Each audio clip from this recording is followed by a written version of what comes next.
It's higher than Prabhupada. Oh, we'll get you another chair. Get a chair, please. Okay.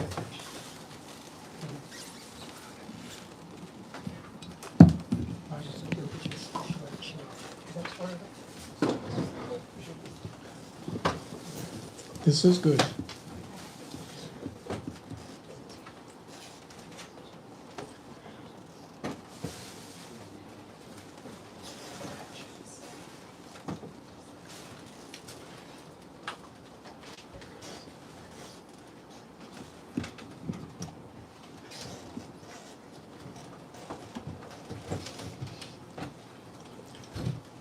Om Jnantimidandasya Jnananjanachalakaya Chakshurumilitam Yena Tasmai Sri Gurave Namaha Sri Chaitanya Manobhishtam Stapitam Yena Bhutale Swayam Rupa Kadamayam Dadati Swapadantikam Vandeham Sri Guru Sri Judhapadakamalam Sri Gurun Vaishnavanscha Sri Rupam Sagrajatam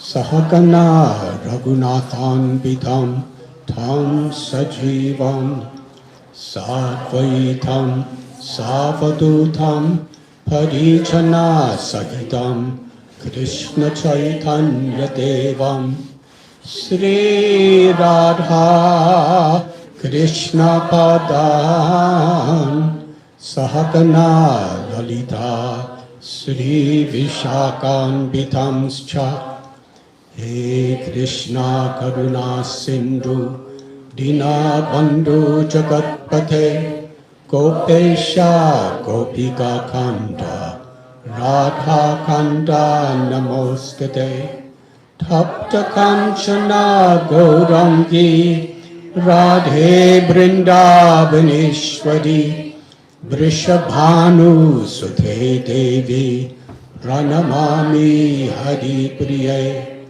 Vanchakalpatarubhyascha Kripa Sindhubhya Evacha Patithanam Bhavanebhyo Vaishnavebhyo Namo Namaha Sri Krishna Chaitanya Prabhu Nityananda Sri Advaita Gadadhar Srivasadi Gaura Bhakta Binda Hare Krishna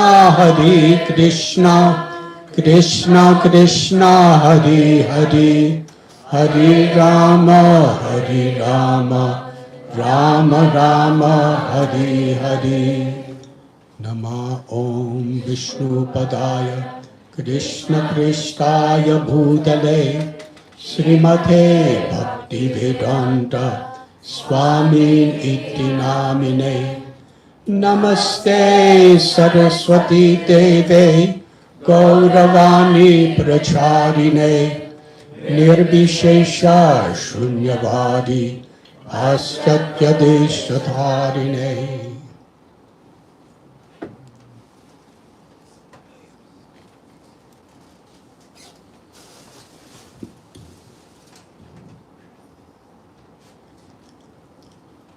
Hare Krishna.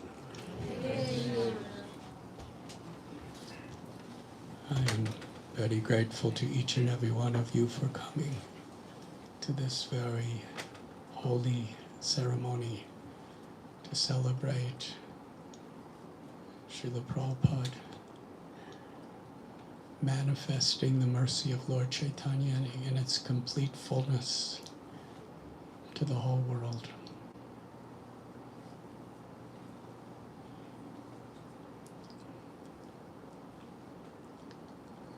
last year, there were many millions of people who came to Ayodhya to celebrate a temple that was manifested in the birthplace of Lord Ramchandra. Every year, millions of people come to Mathura for Janmashtami, the birthday of Krishna. And actually in temples all over the world, the day of the Prana-Pratishtha, or the installation of deities, devotees celebrate the birthday of the appearance day, we say, of those particular deities. In the Christian world, in Bethlehem, people go on pilgrimage from all over the world to go to the birthplace of Lord Jesus Christ. And in all traditions, the birthplaces of saints. In fact, just this year, we acquired the entire property of the birthplace of Srila Prabhupada in Calcutta. And just only about 6-7 months ago, for the first time in decades and decades and decades, all of the various little huts, just crowded little huts that people were living in, they were all relocated. And now Srila Prabhupada, the jackfruit tree, and the whole property, we have the opportunity to build a beautiful memorial for Srila Prabhupada, to come to celebrate the place Srila Prabhupada was born. And recently, just a few years ago, Old Tadunga Junction Road, the first Gaudiya Math, it was established in 1918 by Srila Bhakti Siddhanta Saraswati Thakur Prabhupada. And he lived there for 12 years. That was his base. And in 1922, that's where Srila Prabhupada first met his Guru Maharaj. And he received the instruction to take the message of Lord Chaitanya in the English language all over the world. So now, Old Tadunga Junction Road, Bhakti Siddhanta Saraswati Thakur Prabhupada actually named it the Bhakti Vinod Asana. And it was the first of all Gaudiya Maths, where Srila Prabhupada received the instruction. It was like the conception of the Hare Krishna movement all over the world. And it was here, in 26 2nd Avenue, that Srila Prabhupada's his dream, his life's mission that he prepared for from 1922 up all the way till his last breath. It was here that Lord Chaitanya and Lord Nityananda and Bhakti Vinod Thakur's predictions actually took birth. Mayapur Dham is Lord Chaitanya's birthplace, and it's also the birthplace of the Sankirtan movement. And this little storefront where we're sitting is the only place in the planet that there will ever be that is the birthplace of Lord Chaitanya, Lord Nityananda's prophecy manifesting, and Srila Prabhupada's life's work. This is the birthplace of the Hare Krishna movement.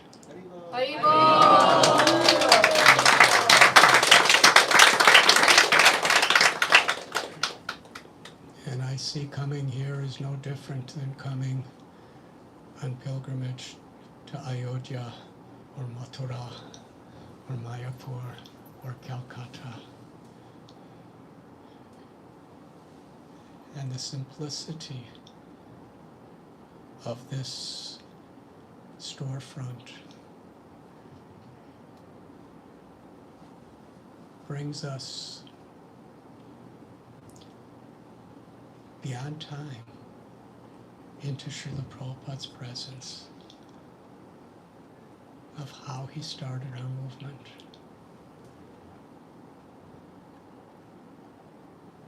After receiving the instruction from Bhaktisiddhanta Saraswati Thakur, he began Back to Godhead magazine in the English language. And in India at that time, wasn't that easy to sell. This was during the British regime. He started the Back to Godhead magazine.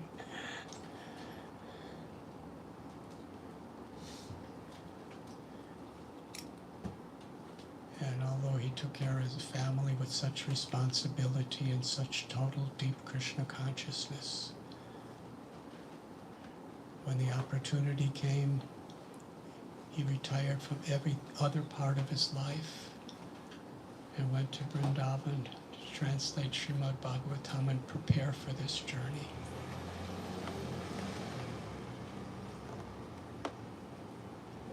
Inconceivable. He had no money, he had no contacts in the West. How was he going to come to New York to start a movement? He's just living in those little rooms at Radha Damodar, praying, willing to risk his life, give everything to do so. And in 1965, he was given, after much struggle and begging, he was given a passage on the Jaladuta, and he crossed seas and oceans and continents, 38 days.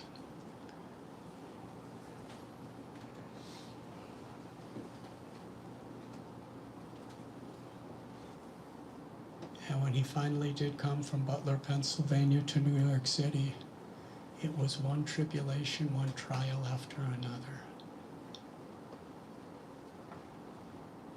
And he just never had a place, anything. So you can imagine when he got this little storefront, this was something so glorious for Srila Prabhupada. In his diary he writes, when he was living in the upper west side, and when he was living in the Bowery, oftentimes he would have programs and no one came, but he still had the program for no one. He writes that I played the tape of my chanting and my explanation, and tonight no one came, but he did it anyway. Nothing could discourage him. And usually he would write, tonight 2 people came. Tonight 4 people came. And some people who are coming, he would say they were coming again and again, and then he said they stopped coming. And he wrote in his diary, he got a message from the steamship company that the Jaladuta was now in New York, and they would take him back for a free passage. But even though there was no results, he stayed on. And finally he met that one Paul in the Bowery, and he was staying with him, and Prabhupada was thinking, we can make this the temple. Let me send Paul to India to be trained as a Vaishnav. But nobody wanted him to come to India. Nobody would help. And eventually Paul got intoxicated on some drugs, and he actually threatened to harm Srila Prabhupada, and he had to leave there. He had nothing. And if you see, there's a beautiful little booklet that we've printed here at 26 Second Avenue, and in it, it shows from one of the newspapers of New York the ad that there's a place for rent in 26 Second Avenue.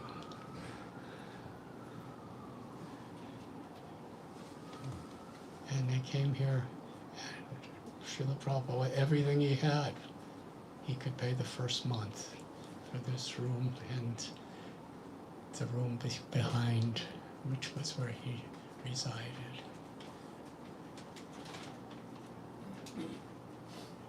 At the time, Srila Prabhupada had just Mukunda and Janaki that were not initiated, and a couple others who were favorable and wanted to help. But no one was initiated. No one was really committed. They were just well-wishers. That's all he had. And this little storefront. And for Srila Prabhupada, now we look at his movement, at all the wonderful temples and all the wonderful projects and all the wonderful properties and all the incredible devotees. But in 1966 summer, just the few seekers who took some interest that were coming to this little storefront was the most glorious success of Srila Prabhupada's mission up until this time. And even though it was so small, Srila Prabhupada saw that from this birthplace of our movement, it could grow to the whole world.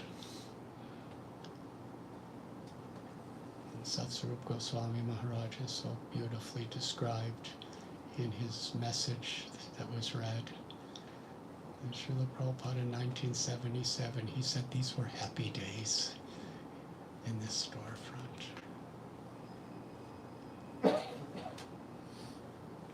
What is a place of pilgrimage?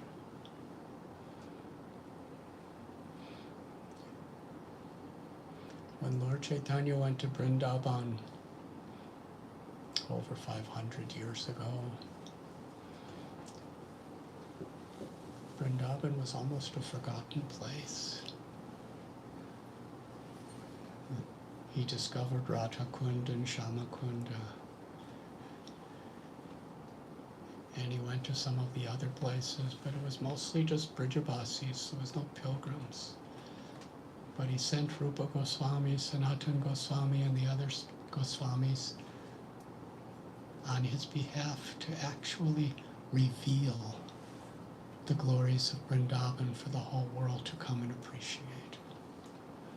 So Vrindavan is always Vrindavan, but yet the Goswamis reveal the holy places and build temples so that when people come, they could actually have a very tangible experience in the holy place where they can actually access the sacredness. So these wonderful devotees in this team, I'm afraid to say too many names because I forget some, but Vamanadev Prabhu, Adidev Prabhu, and Gaur Kumar Prabhu, and Yadurnath Prabhu, and Jainitai Prabhu, or some of the others. Vena Madhuri Devi, Anantacharya Prabhu, Bhava Bhakti Devi, and whoever else. But these devotees, they dedicated so much of their hearts and their energies to manifest the presence of Srila Prabhupada as he is eternally existing in these rooms, in this room.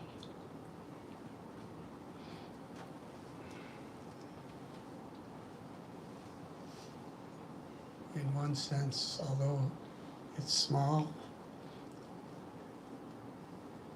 and is almost insignificant materially from the perspective of all the other temples, this is very much the heart of our whole movement, the heart of Lord Chaitanya's movement beyond the shores of India. And we come here on pilgrimage through our gratitude, through our meditation and gratitude and devotion and willingness to follow Srila Prabhupada, we could tune in to the sacred presence of Srila Prabhupada that's forever here.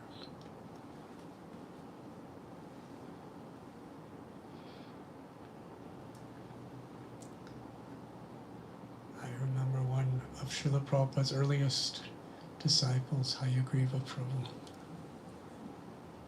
He would love to tell the story. He was walking down Houston Street, and he happened to see this person with saffron robes and those plastic pointed shoes and a shaved head. And Hayagriva had gone to India. He actually went to India on the Jaladuta, but a different time than Prabhupada did. And he was looking for a guru but couldn't find one. And then he came back to New York and he saw Prabhupada on the street. And he ran up to him and he said to Prabhupada, "Are you coming from India?" And Srila Prabhupada responded, "Are you?" And it took him years to understand why Prabhupada asked him that question, because if he hadn't been coming from India, he wouldn't have known Prabhupada was coming from India. But Srila Prabhupada brought him here to 26 2nd Avenue and said, "I'm giving classes Monday, Wednesday, Friday, and please come, bring your friends." And he and his friends were the first people to move into the temple here, sleeping on the floor of this little storefront. But years later, Hayagriva, he withdrew from active service in Iskcon. He was having some difficulties. And Srila Prabhupada wrote a famous letter to him. He said, "Because you once chanted Krishna's name sincerely in Vrindavan, Krishna will save you."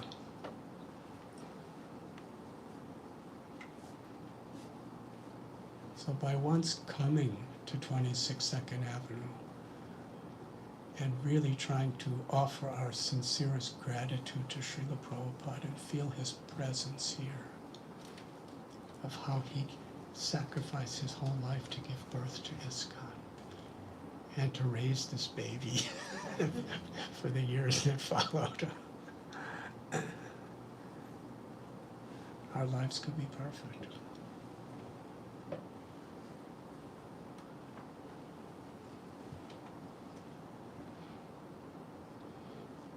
And yes, this space could be used for so many things.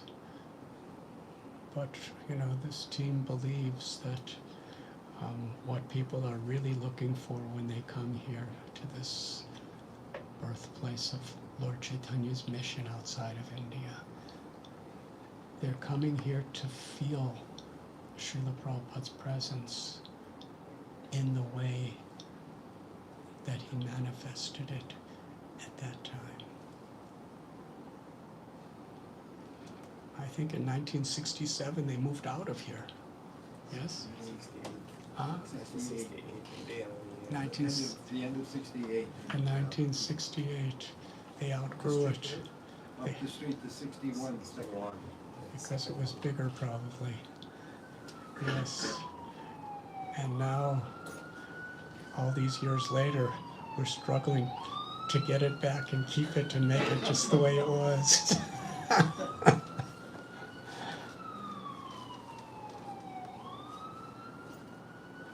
I'm truly astounded with what the devotees have done. They recreated the exact same ceiling. They found many of the original paintings or duplicates of the original paintings through photographs. Because when Srila Prabhupada was here, manifesting the full compassion of Lord Chaitanya and Lord Nityananda, this is an eternal Leela. And if we open our hearts, we're there. We're here.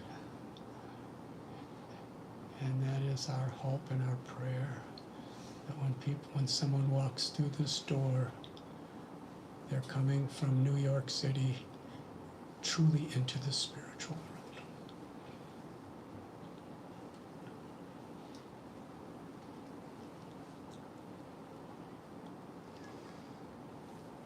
So I just want to express my deepest gratitude to this whole team who have been so dedicated to make it happen. And I'm so grateful to all of you. And please let this be the meditation that 22nd Avenue represents in our hearts. A place to truly offer our profoundest gratitude and indebtedness to His Divine Grace, A.C. Bhaktivedanta Swami Prabhupada.